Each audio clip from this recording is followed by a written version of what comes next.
All right, good afternoon and welcome to today's webinar with the Arkansas Department of Human Services.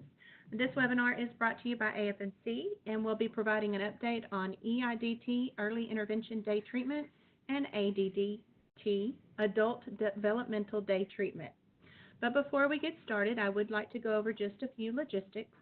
To eliminate background noise, the phone lines are being muted during today's event. If you are a panelist, please mute your phone to prevent background noise. Questions may be submitted through the online Q&A section located to the right of your screen, and we will answer questions throughout and at the end of the session. Today's event will be recorded and posted to the AF&C website. Once posted, all attendees will receive an email including a link to today's recording. I do want to address the EIDT invitation issue. We received many emails and sent out the email or the invite, and a handful of those bounced back because of misspelled emails or wrong emails, and a few of you also had unsubscribed from the AF&C email distribution list. I think we have all of those things corrected now, but I do want to encourage you, if you are not receiving our invitations, to please check your spam folder. So I'm now going to go ahead and turn the presentation over to Craig Cloud and Melissa Stone. Craig is the Director of Provider Services and Quality Assurance, and Melissa Stone is the Director of Division of Developmental Disability Services. So Craig, I think you're going to start us off. Yes, thank you, Cheryl, and thanks all of you for joining us this afternoon. I appreciate you doing this, and also sorry we're having to do this during your lunch hour, but it was the best time that we could fit this in during today's presentation. We also, for those that have dialed in through the webinar, we have PowerPoint that's available to you today that you can observe as we go through the presentation and cover the areas related to EIDT and ADDT that we need to cover today. Melissa Stone is on the line off-site. We will try to make sure that she has access to information or questions if she wants to add something.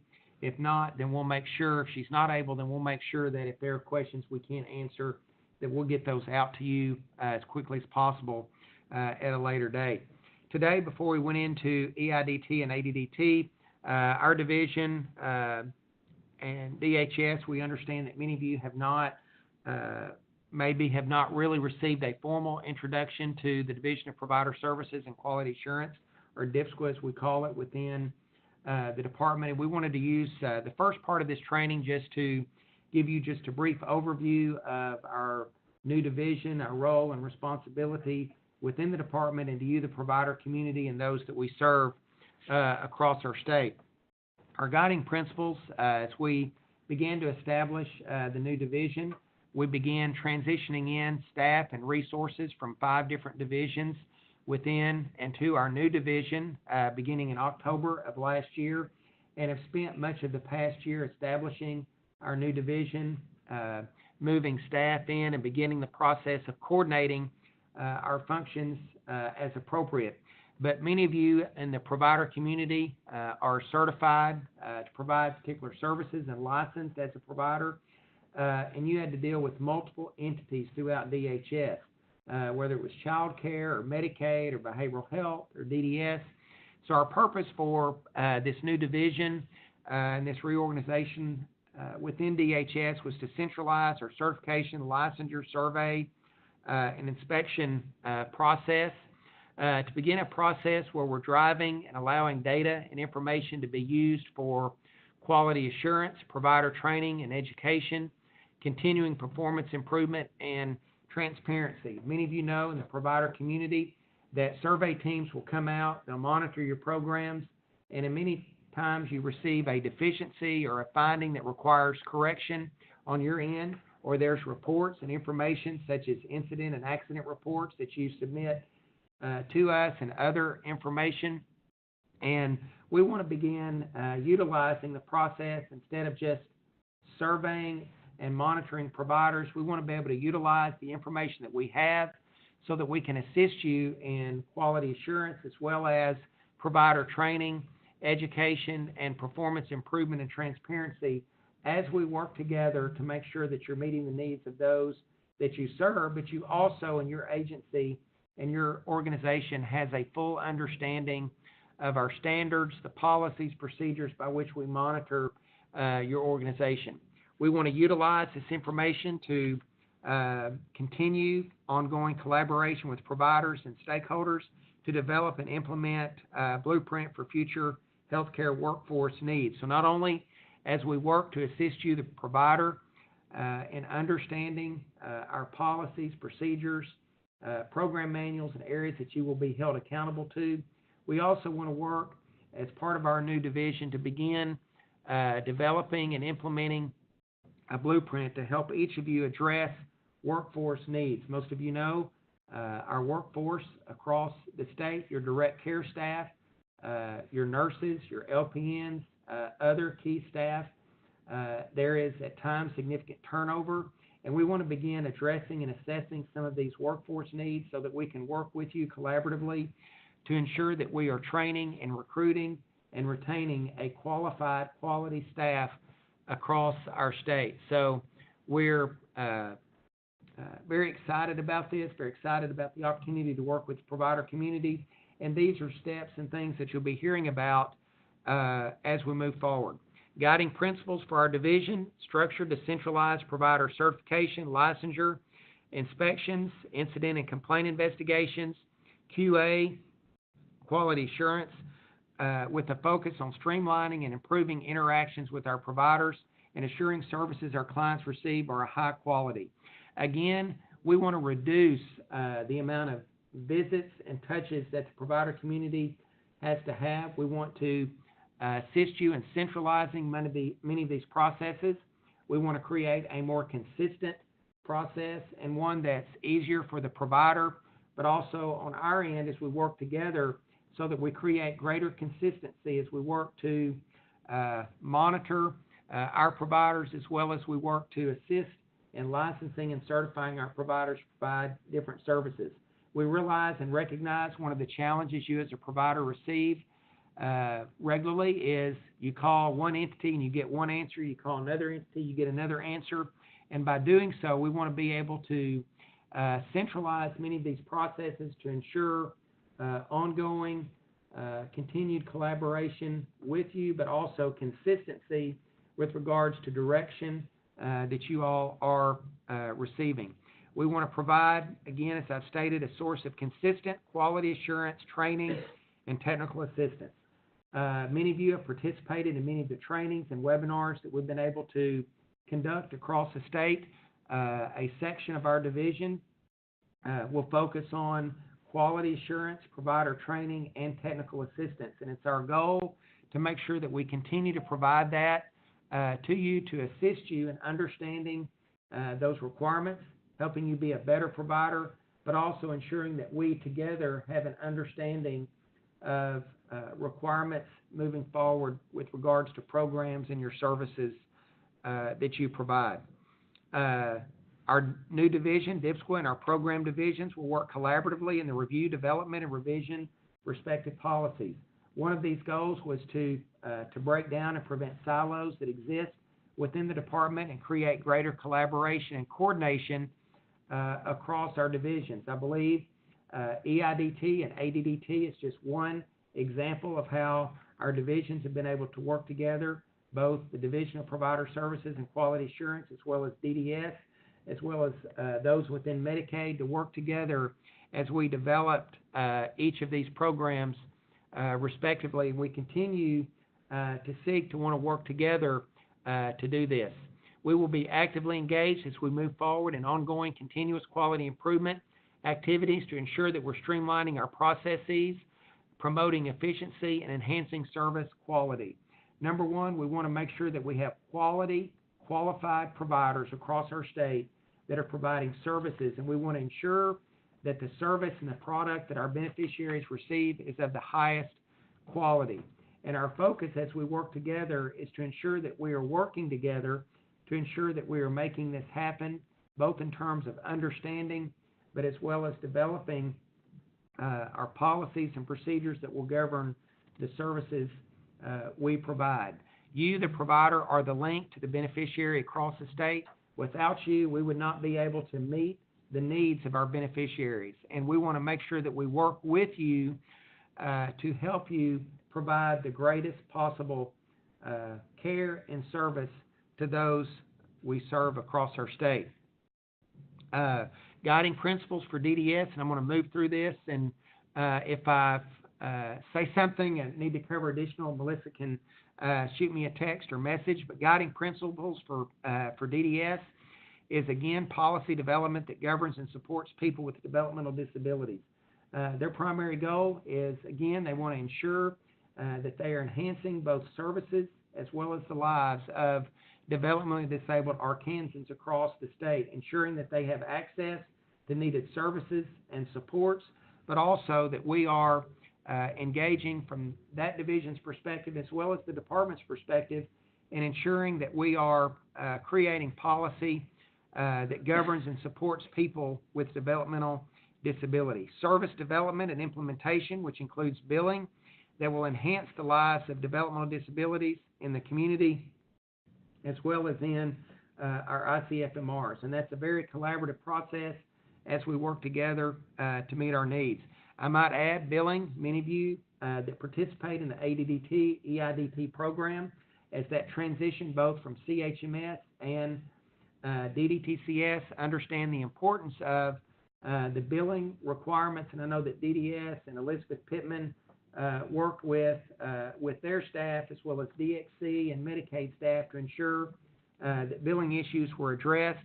And then our division was willing to work and help from a technical assistance in getting information out to providers to ensure that you understand those requirements. Again, they want to continue ongoing collaboration with providers and other stakeholders on policy and service delivery, again, with the goal of enhancing the lives and supporting people and our citizens across Arkansas that have developmental disabilities and ensuring their access to appropriate supports and services. So again, I hope that this was helpful in giving you a little bit of an overview of our two divisions. Again, it's our goal to work together to assist you and to work with you as we meet the needs of beneficiaries across our state. And I know that that is Melissa and I's commitment together as we work together, but also to each of you in the provider community. At this time, we want to give an update on our Adult Development Day Treatment and Early Intervention Day Treatment Program manuals and give you a status of where we are. I know many of you are wondering about where we are with the current standards that we need to put in place with each of these programs, and we want to utilize this time to give you that information. First of all, just wanted to give a brief overview of ADDT and EIDT, Adult Development Day Treatment. Again, this program remains unchanged except for nursing service and component that is now added as an allowable service within ADDT, but the service must be prior authorized. But again, as this program existed as DDTCS, it's now ADDT to recognize the adults that it serves. It remains unchanged with the addition, except with the addition of nursing. EIDT combined both DDTCS and CHMS into one successor program. Many of you know that the goal of combining those two programs was to create consistency both in the service and the model for those children that are served by that program, and to reflect and have one program that's distinct both in eligibility and services for our beneficiaries. Eligibility criteria was strengthened and will be effective on all children currently being served in the program effective July 1, 2019. So what we mean by that, and I know we've discussed this before, is that children that are currently being served in the program, provided they met eligibility criteria of both CHMS and DDTCS and were being served effective July 1st, will continue to be eligible for services over the course of this year.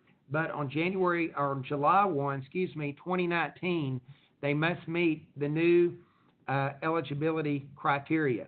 New admissions coming into our program must meet the new eligibility criteria effective for new enrollees and new children enrolling into the program, effective when the program became effective in August of this year.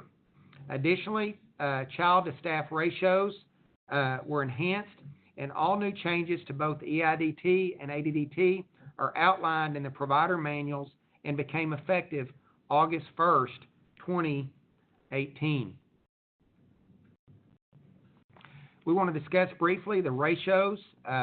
Beginning January 1st of next year, our programs need to meet the established ratios, which are also listed in the program manuals that have already been approved and promulgated. This is one area that has involved discussion and collaboration, both internally from our division, Melissa and myself, and DIPSQA and DDS, but also has involved the discussion of many of our provider from both CHMS and DDTCS, and we want to ensure that these standards are implemented effective January 1st. It's important that providers understand that now it's important to begin changing and adjusting your models and your business models to meet these new standards. These standards were designed to enhance quality and ensure that we are providing for proper supervision to ensure the maximum health and safety as well as service delivery for beneficiaries we serve across our state. The ratio for children served from birth to 18 months is 1:4. 18 to 36 months is 1:5. Children 3 and 4 years of age is 1:7. 4 to 6 is 1:8. And over 6 must meet a 1:10 ratio. During nap time, a minimum of 50% of the staff shall remain with the children that are being served that are age 3 and older. Staff ratios must be maintained 100% of the time for children under the age 3, including nap time. Also, we want to clarify that nap time is a billable component of the day habilitation service, but also must not exceed the established threshold and criteria that are set forth in our manuals. When EIDT, ADDT was promulgated, the former standards that are entitled Center-Based Certification Standards that applied to all DDTCS programs were repromulgated to apply to both EIDT and ADDT this summer as a placeholder until amended standards are put in place. So what that means, until we can develop licensing standards for both ADDT, EIDT, all programs, EIDT, ADDT must meet the center-based certification standards, with the exception of our for-profit entities that are now EIDT providers will not have to meet Section 100, as these standards do not apply to for-profit entities, but they must meet the other requirements laid out in the center-based certification standards. Also, all EIDT programs must still comply with daycare licensing standards. Staff from the Division of Provider Services and Quality Assurance will continue to license these programs and certify the services that they provide, as well as monitor and visit and survey these providers. And these are the standards that we will utilize in addition to the ratios until we have a new set of standards in place. So, where are we and what's up and what's next? As most of you know, our standards for both EIDT and ADDT are in development, and we are working as hard and as quickly as we can to ensure that we have a complete set of standards that we can apply to both our EIDT and ADDT programs. We will utilize our new standards when they're developed to license the provider and certify respective services that providers will deliver under these programs. In accordance with the mission of DIPSQA that we discussed earlier, EIDT and ADDT will be reviewed by single licensing teams rather than different staff within DHS, such as DCC, ECE, and DDS. And we have begun and have initiated that process but our goal is to continue that moving forward with respect and in recognition of the roles and responsibilities of the new division. Our new standards will state specific requirements each provider must meet in each of these respective programs, and they will be the basis of our monitoring, inspection, surveys, and general oversight of each programs. So, again, what's next? We'll continue to work with the providers collaboratively in the development, understanding, promulgation, and implementation of these standards. DDS and DIPSQA have formed work groups to begin initial review and discussion of these standards. And many of you on the calls today have participated in these work groups and have provided comment back to each of us as we move forward. We appreciate the work and input of everyone to date as we have developed these standards. However, due to timing and the fact that our legislative session is quickly upon us in January of next year, we do not and will not have time to implement these by January 1st. As most of you know, once these standards are completed, we must put them out for public comment. We must allow you, the provider, the stakeholders, our families, our beneficiaries, the opportunity to comment back on these standards, and then we must move through the promulgation process. Due to EIDT, ADDT not becoming effective until August, and us beginning our work, we are and are not able to get these implemented by January 1st as we would have liked. It's important that these standards reflect the input and the collaboration of each of you from the provider community, and that is one reason why we do not want to rush the implementation of these standards. So, as we move forward, what is our process and timeline to implement these standards as quickly as possible? Between now and the end of the year, we want to continue the development, discussion, and completion of these standards. As most of you know, much of the work and the development have been completed to date. Just this week, I believe early this week, BDPA provided their comments and their responses to both the EIDT and ADDT draft manuals that have been disseminated to the provider community. Those of you from the other provider groups that are on the line are encouraged to provide your feedback to us as quickly as possible, and if possible by the end of the month. DIPSQA staff and DDS will work to compile each of these comments and incorporate them as appropriate and after our review into each of these standards. And then our goal is in November to put out a new set of standards that reflects the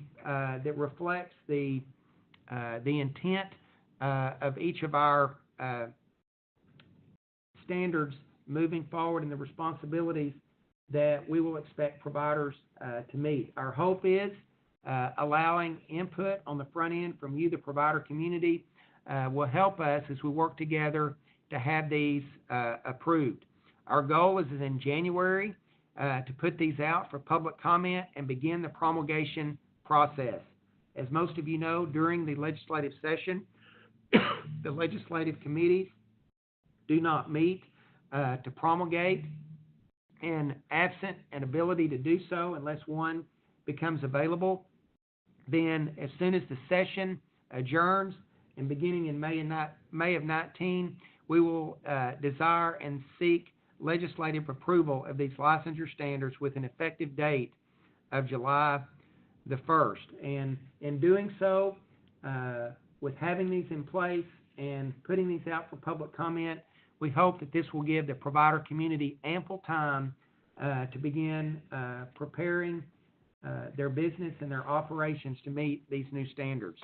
In May and June, then we want to work together to ensure that we're providing training and ongoing technical assistance to providers to assist with the understanding and implementation of these new licensure standards. I might add, it's important if you have not provided the comment back to us through your respective provider group, please try to do so no later than the end of the month so that we can integrate your comments into these standards and have a good draft that we can submit and work on the month of November and December as we seek to finalize these standards. Again, I might state much of the work and the development has been completed to date, and we appreciate your work and help to accomplish this. All right, I know that we've had a few questions that have come in, and we want to be able to answer those questions. Our first question is, when did nap time become billable? And we're referring, and I'm looking at the actual EIDT, Section 2 of the Program Manual, Section 214-200, and Item C1 states that during nap time, staff ratios must be maintained, minimum of 50% of the staff with children 3 years of age and older. And we say that 1 unit of habilitative services equal 1 hour. No more than 5 units of habilitative services may be billed per day without an extension of benefits, and this will include nap time. Now, I know that the schedule that you develop, nap time must be age appropriate, and we expect to discuss the lengths of nap time in our new standards. However, nap time is a billable service. And I might add that, of course, most of you know nap time cannot cover 5 hours or the full time of your service delivery, but in your schedules that you place within your program for your EIDT, it's important that your schedule list when nap time is for each of those age groups and classes that you serve. All right, our next question is, what is licensing and certification process for integrated programs, for example, EIDT and Arkansas Better Chance? As most of you have followed the transformational efforts within state government, you've noticed that the ABC program will be moving over to the Department of Education.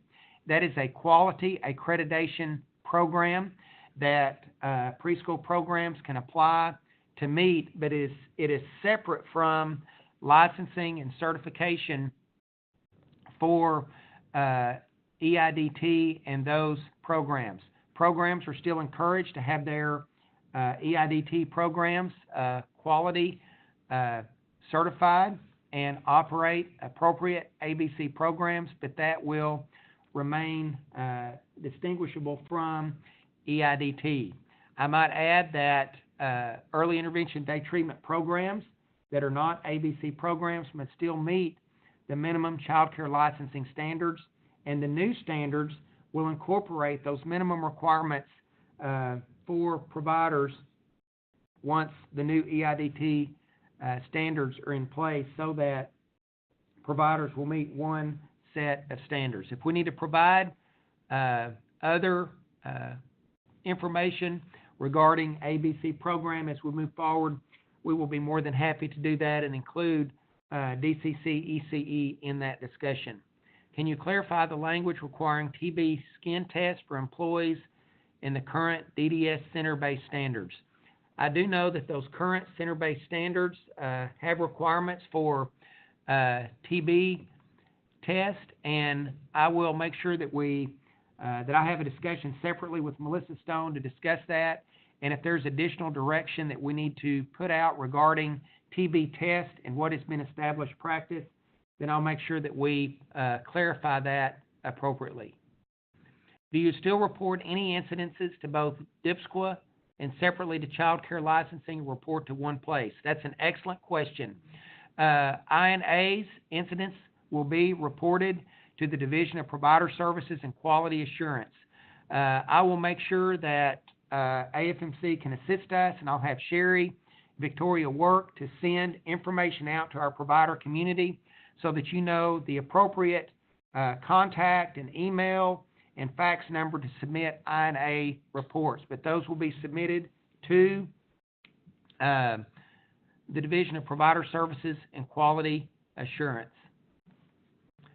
Will DPSQA come out to review programs according to our last year's schedule that occur prior to July 1 of 2019. Okay, I'm not for sure if I understand that question. Our staff, both from Division of Child Care and DDS, have joined the Division of Provider Services and Quality Assurance, and we are developing survey timelines and timetables. We understand that many of you received a child care visit at one time during the year, as well as a DDS visit at a different time. We are working to combine those visits. It will ensure that you have one visit, but to protect the integrity of the survey process, we are not providing announcements as well as information to providers on when these visits will be conducted, and we will seek to do that, but we'll have one licensing visit that will be paid to the provider. Are there other questions?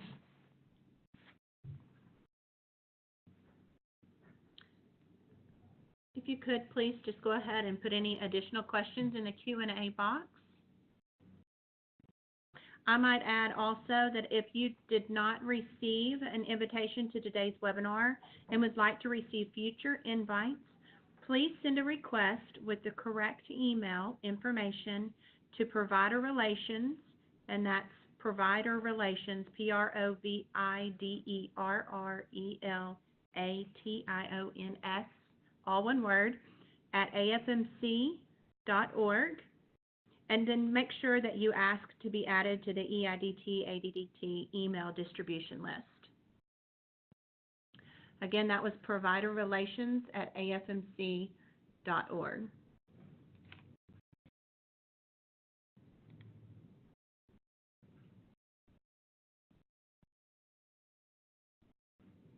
Okay, it looks like we have a couple of more questions.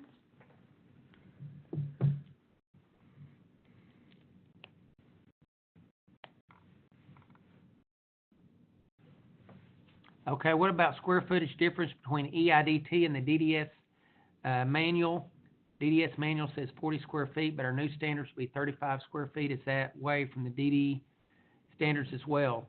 Right now, we will follow the requirement that's in the DDS manual. The new EIDT manual and those standards are not in effect yet. I know the 35 square feet requirement, that was a requirement that was within the child care licensing standards, and I believe our work groups have discussed that, but we will make sure that the new standards reflect the new requirement. Can you review the process for seeking PA for nursing services in ADDT? I will defer that to Melissa Stone and DDS. I'll make sure that we make note of that question and allow DDS, and if we need to work with them to get information out to the provider community on that, then we will. Then we'll do so.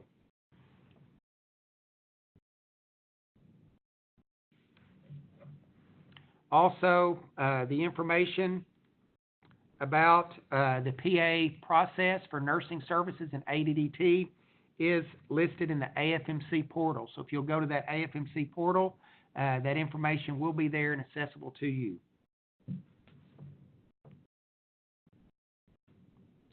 As of right now, no child should be admitted without having one therapy. That is correct. New admissions, effective August 1st, must meet the new eligibility requirements established within EIDT.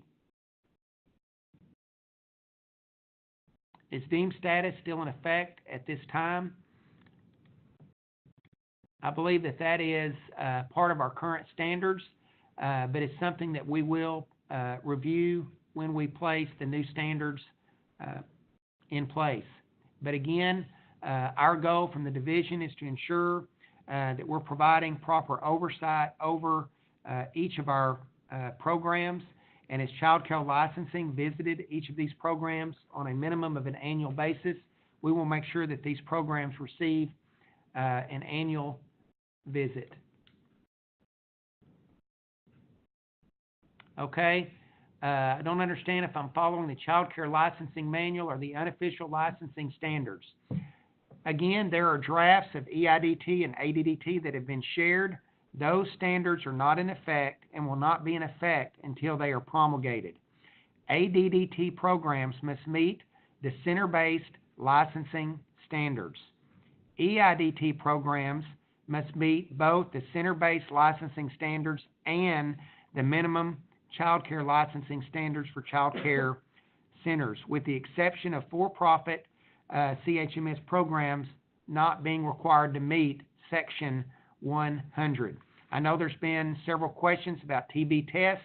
I'll get with Melissa and we will discuss that and get information out about how each program shall meet the TB testing requirements. I want to make sure that that we have a good understanding of the process that's been followed in the past, and that we continue to follow that from our staff's direction moving forward.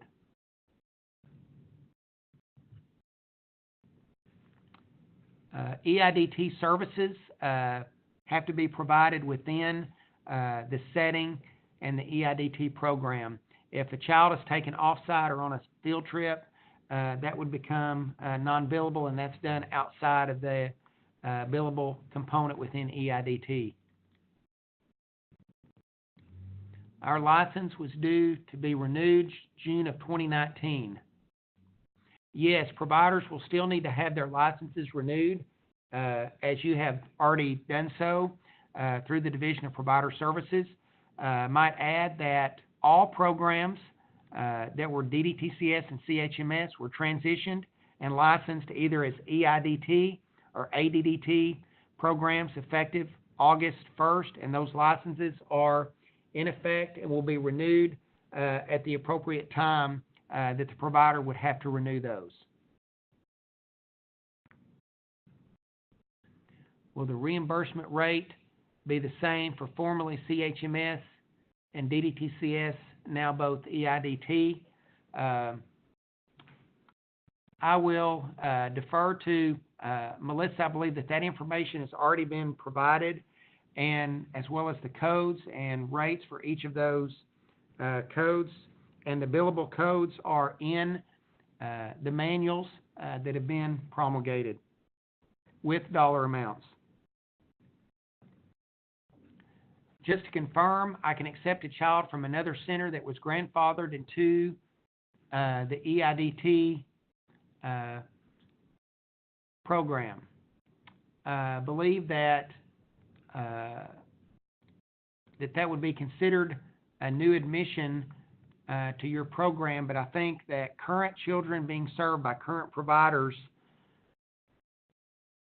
were those that were grandfathered in, and Melissa advised me that transfer is okay. So as long as they were priorly eligible and met that criteria with another program, then they can be admitted. Can we clarify which child staff ratios will be monitoring us on before January 1st? I understand that the child care licensing standards as well as the center-based licensing standards both have a set of standards. We'll monitor the program with the standards that each program would have been required to meet before the new program became effective August 1st. However, new programs must meet the new ratios effective January 1st of this year. And we've had much discussion. We wanted to allow programs time to transition and adjust their operations appropriately to meet the new standards. So, effective January 1st, each program must meet those new standards, but you'll be held accountable to those standards that you were required to meet before August 1st. However, I might add that it is now October the 18th, and if we visit programs and we determine that they are not making efforts to amend their operations and ensure that they have an adequate staff to meet the new ratios, that could be an issue that we will address with you with technical assistance to ensure that your program is ready to meet these new standards effective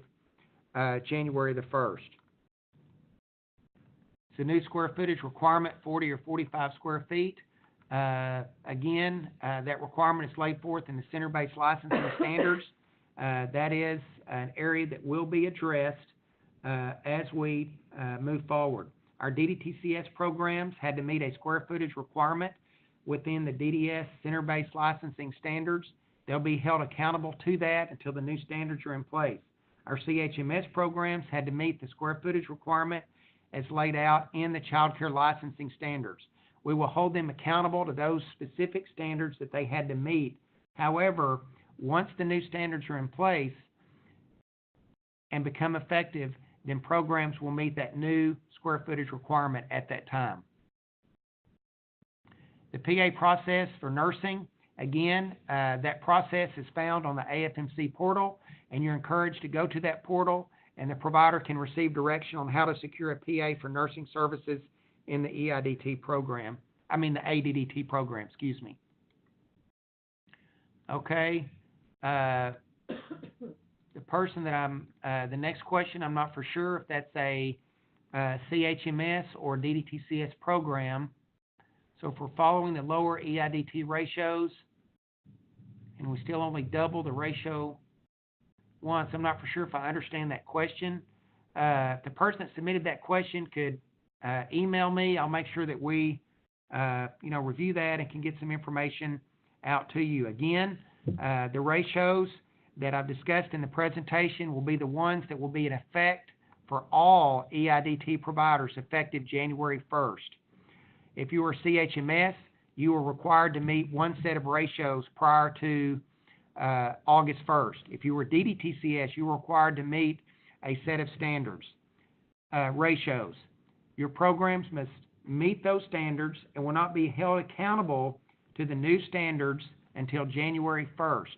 But providers should be amending their operations now in order to meet those new standards, and this is not something that you should try to do or implement the last week of December, effective January the 1st.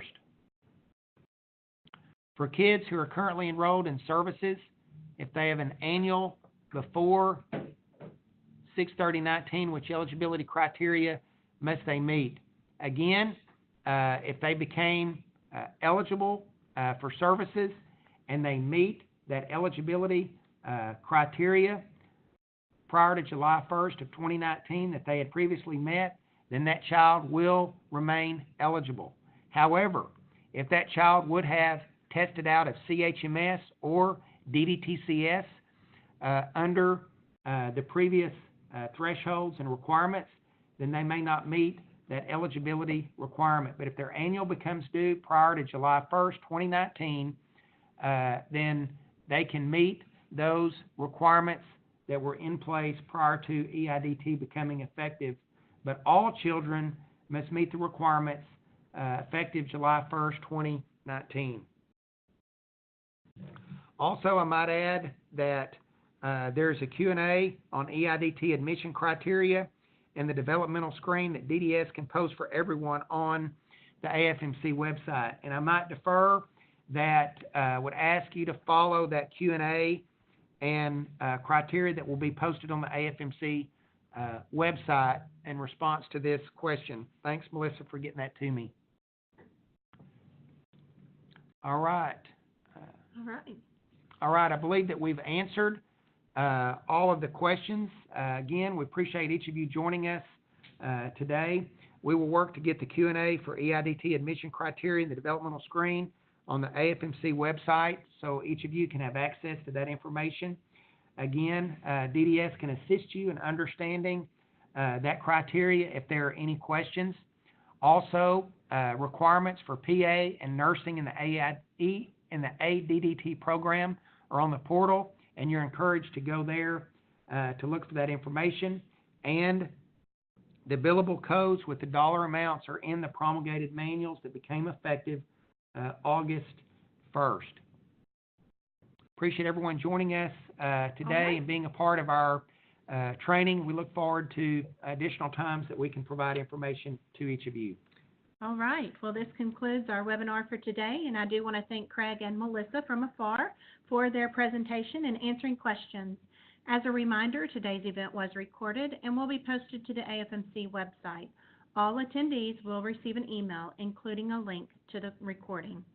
Thank you very much for attending, and have a great weekend.